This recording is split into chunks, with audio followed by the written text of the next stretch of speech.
bringing you the news and information you need from the people making a difference. This is Comcast Newsmakers.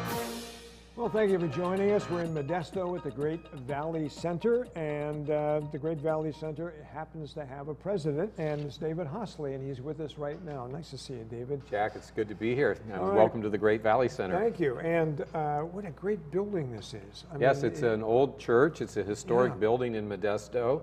And the founder of the Great Valley Center, Carol Whiteside, raised the funds to convert it beautifully into a community location. Yeah, and when you say community, I know that different organizations use this building for a variety of reasons, right? All the time. Tomorrow we're going to have a group that's involved with the preservation of ag lands or having a board meeting here. We've had people working on the water problem here in the Central Valley meet in this room. And so we like to open it up to all kinds of people as long as they're advancing the idea of improving the quality of life here in the Valley. Yeah. What about the quality of life? You know, everyone's having some issues now, whether it's with populations or water shortages or financial kinds of things.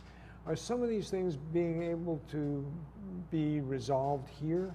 I mean, people get together here and some of those things get some positive results? Well, the people who work on the water issue were here just last month, and they're actually in agreement on the fact that we need to store a lot more water when precipitation occurs, and we also need to be more conservation minded when it comes to our use of water.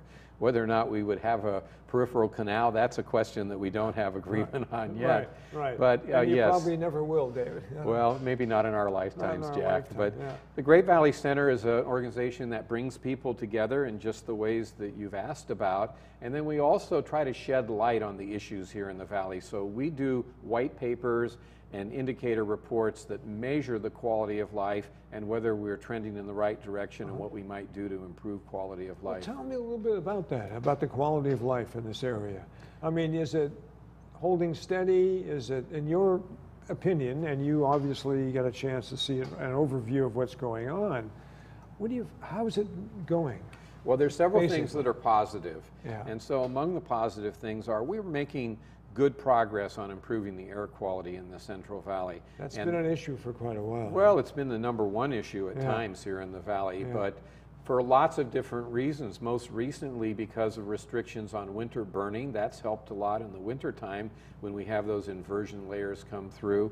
But people are also changing their habits in a positive direction as well. And that's what it's going to take, is lifestyle changes so that people walk when they can or use public transportation when they can, carpool when they can, but also plan out their trips so they're more economical, because so much of our travel's near our homes, and yet people just jump in the car and go run an errand and then come right back home again. I was about to ask you about that, about what the reaction is to the general public, if you feel that there's sort of a positive reaction saying, you know, we're all living here together.